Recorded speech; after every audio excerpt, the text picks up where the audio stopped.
इस डेफिनेशन को विजुअलाइज नहीं कर पाते हैं। तो आज हम ट्राई करेंगे इस डेफिनेशन को हम कैसे विजुअलाइज कर सकते हैं। तो आजकल मोस्ट ऑफ द लोग गेमर्स होते हैं, करेक्ट। तो आज मैं गेमर तो नहीं हूँ, बट इस डेफिनेशन को मैं एक गेम के नजरिए से ट्राई करूंगी एक्सप्लेन करने का। सो आपको बिल्कुल समझ जाएगा। प्लीज आप इस वीडियो को एंड तक देखिए।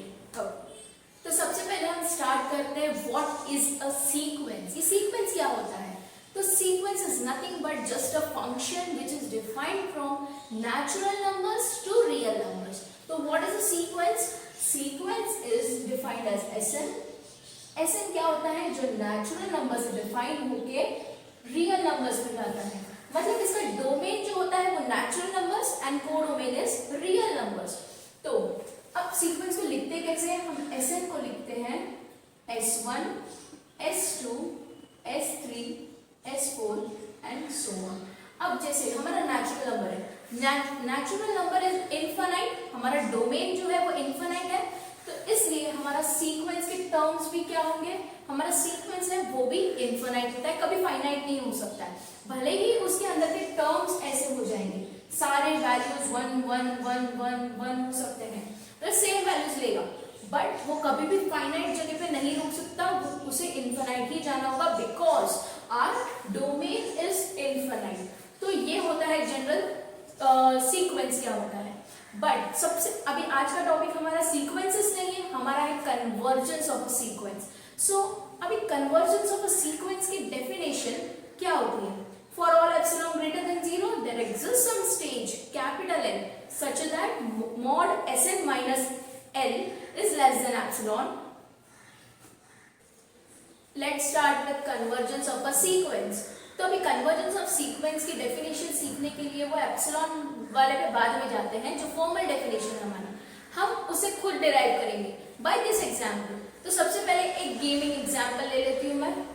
क्या है उसमें? सिनेरियो कुछ ऐसा है, आप विजुअलाइज करने का ट्राई कीजिए। मतलब दो पार्टीज हैं, एक है किंग अकेला और दूसरे हैं कुछ लोग, बहुत सारे लोग। तो ये एक वे है, वन वे है, और ये है हमारे यहाँ पे किंग। ओके, तो ये है हमारा किंग यहाँ पे, और यहाँ सारे लोग हैं। तो ये सब लोग ये डायरेक्शन में भाग रहे हैं, और इनका लिमिट क्या है? वो किंग, ये है हमारा लिमिट। ओके, सो इनका इंटेंशन क्या है? वो किंग तक पहुंचना एंड उसे किल करना। तो ये सब लोग स्पीड में ये डायरेक्शन में भाग रहे हैं, और किंग एक ही जगह पे स्टेबल खड़ा है। तो अब सब लोग जब उसे मारने आ रहे हैं, तो वो शांति से तो खड़ा रह नहीं सकता है, ऑब्वियसली वो अपने डिफेंस में कुछ ना कुछ तो करेगा। तो ये यहाँ पे बहुत सारे लोग भाग भाग के आ रहे हैं। Okay, there are infinitely many peoples. Actually possible नहीं है in this world, but there are infinitely many people, और जो किंग की तरफ भाग रहे हैं। तो अब जब वो ये डायरेक्शन में भाग रहे हैं, तो किंग क्या करेगा? वो शांत नहीं रहेगा, वो क्या करेगा? अपने डिफेंस में सपोज एक मशाल फेंक रहा है, लाइक इतना बड़ा होता है ना, और उसके ऊपर जो आग जलती रहती है, तो वो फेंक रहा है। तो अब सबसे पहले किंग ने एक मशाल फेंका, और वो गिरा यहाँ आके। ओके, यहाँ आके गिर गया वो मशाल। अब जैसे कि मैंने पहले ही स्पेसिफाई किया, दिस इज वन वे। तो अब यहाँ मशाल ने आगे क्या किया? उसे ब्लॉक कर दिया। तो ये सब जितने लोग थे इसके पीछे, ये सब क्या हो गए? गेम से एलिमिनेट हो गए, मतलब ये आगे प्रोसीड नहीं कर सकते, करेक्ट। तो इन लोग ने क्या बोला अपने बाकी साथियों को कि हम तो भाई इतने तक ही आ सकते हैं, बाकी का आगे आप चलो। तो ये सब एलिमिनेट हो गए, एंड आगे गेम कंटिन्यू कौन करेंगे? ये सब लोग। फिर थोड़ी देर बाद किंग ने दूसरा मशाल फेंका, जो कि गिरा यहाँ पे। उसने भी कम डिस्टेंस का मशाल फेंका, यहाँ सेकेंड मशाल आया। तो अब यहाँ का क्या होगा? जितने लोग इसके पीछे होंगे वो सारे क्या हो जाएंगे? ये सारे लोग भी एलिमिनेट हो जाएंगे। उन लोग बोलेंगे अब हम आगे नहीं जा सकते, अब आप लोग प्रोसीड करो। तो ये सब जितने लोग होंगे वो आगे जाएंगे, करेक्ट। फिर किंग ने तीसरा मशाल फेंका और कम डिस्टेंस का यहाँ पे, अब इतने लोग एलिमिनेट हो गए, करेक्ट। तो ऐसे ही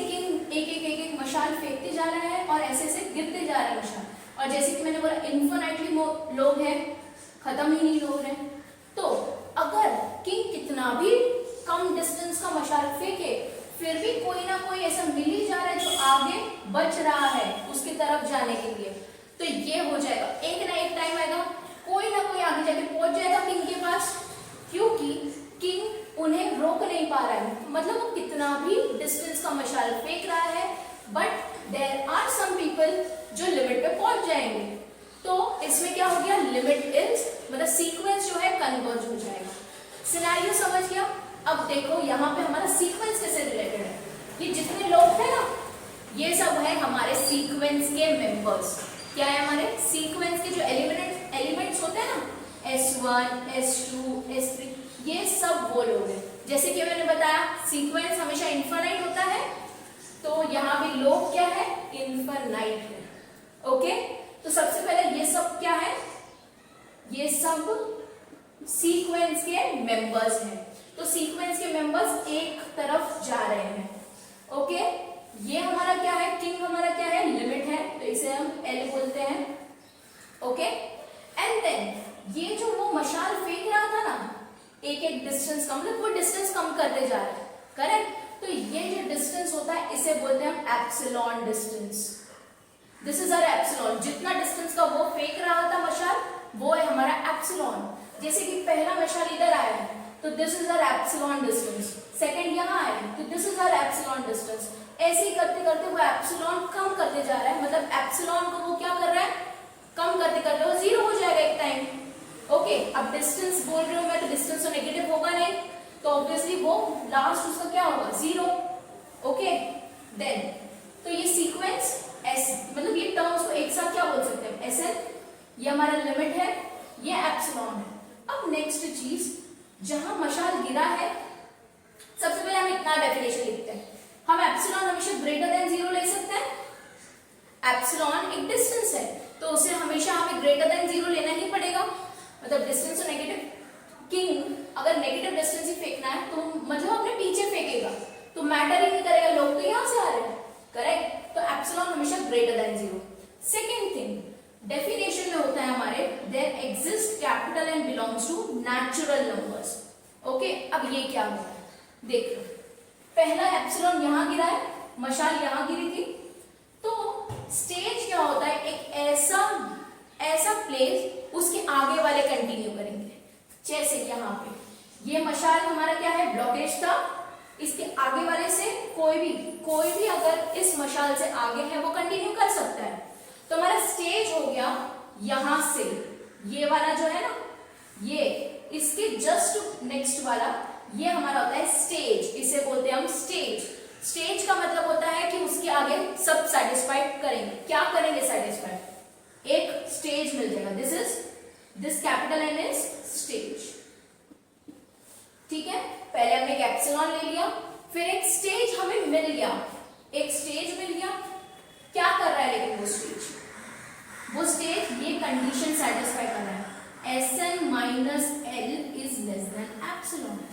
इसका मतलब क्या है, Sn माइनस L मतलब ये टर्म्स है जो सीक्वेंस के, और लिमिट दोनों का अगर हम डिस्टेंस ले रहे हैं तो वो लेस देन एप्सिलॉन है। आप खुद डायग्राम से देखो, अगर मैं एप्सिलॉन को इसे कंसीडर कर दूं, ये फर्स्ट वाले एप्सिलॉन को, तो Sn हमारा ये हो जाएगा और लिमिट ये।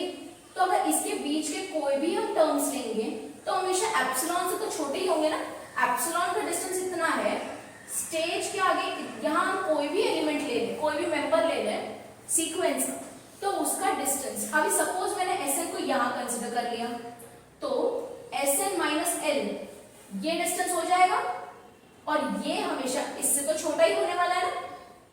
तो इसका मतलब ये है कि स्टेज के बाद जितने भी टर्म्स आएंगे सीक्वेंस के, सबका डिस्टेंस हमेशा एप्सिलॉन जो हमारा मशाल था वो डिस्टेंस से तो छोटा ही होगा। यहां भी देख लो, अगर हमने ये एप्सिलॉन कंसीडर कर लिया तो हमारा स्टेज ये हो गया, ये स्टेज के बाद कोई भी हम ले ले एलिमेंट, उसका और लिमिट का डिस्टेंस जो होगा हमेशा एप्सिलॉन से तो छोटा ही होगा। तो ये चीज इधर ये लिखिए, mod Sn minus L is less than epsilon. तो ये चीज, और ये कंडीशन किसके लिए सेटिस्फाई होगी, हर नेचुरल नंबर n, ये वाला है Sn के इधर जो ले रहे हैं ना हम n, ये जो सीक्वेंस के टर्म्स, ये n फॉर ऑल n जो बड़े हो जाए हमारे स्टेज से, मतलब हम स्टेज के पीछे नहीं ले सकते, बिकॉज अगर हम स्टेज के पीछे ले लेंगे तो वो कभी भी लेस देन एप्सिलॉन हो ही नहीं पाएगा, वो ग्रेटर देन एप्सिलॉन हो जाएगा। तो ये कंडीशन कौन सेटिस्फाई कर रहा है? हर सीक्वेंस का मेंबर जो भी वो स्टेज के आगे है। तो ये हो जाती हमारी formal definition. For all epsilon greater than 0 there exist some stage which is a natural number such that mod Sn minus L is less than epsilon for all n greater than equal to capital N, that is stage. तो यही होती है हमारी formal definition of convergence of a sequence. So this is our formal definition. What it is? A sequence Sn converges to L. L is a limit, that king. n belonging to R, वो हमेशा real numbers होगा। कब converge करेगा? जब for all epsilon greater than 0 there will exist some capital N belongs to natural number. इसे notation कुछ और भी ले सकते हैं, स्मॉल n नॉट भी कहीं कहीं लेते हैं, तो मैंने कैपिटल N ले लिया है, belongs to natural number stage. अब एक चीज आप ध्यान रखना, स्टेज हमेशा एप्सिलॉन पे डिपेंड करेगा, करेक्ट? जैसे कि हमने एग्जांपल में देखा था, वो राजा एप्सिलॉन फेंक रहा था तभी तो हमें स्टेज मिल रहा था, करेक्ट? तो एप्सिलॉन ये stage will always depends upon epsilon. तो यहाँ पे stage which depends on epsilon such that mod Sn minus L is always less than epsilon for all n greater than equal to capital N। Stage के आगे कितना भी कोई भी n ले ले, उसके लिए कंडीशन हमेशा सेटिस्फाई होगी। और इसे रिप्रेजेंट कैसे करते हैं? Limit n tending to infinity Sn is equal to L। L हमेशा रियल नंबर्स होगा, ओके? लिमिट हमेशा रियल नंबर होगा। तो this is all about convergence of a sequence का definition. So this is all about convergence of a sequence का definition. So real analysis में सबसे basic होता है sequences and sequences का definition तो सबसे basic ही होता है। तो ये definition समझ में बहुत लोगों को नहीं आता है। Hope you guys like my video and understand this topic. So अब हम next video में मिलते हैं। Thank you and please like, share and subscribe my channel if you like it, and अगर किसी को कोई suggestion देना है तो वो कमेंट बॉक्स में भी डाल सकते हैं। Thank you.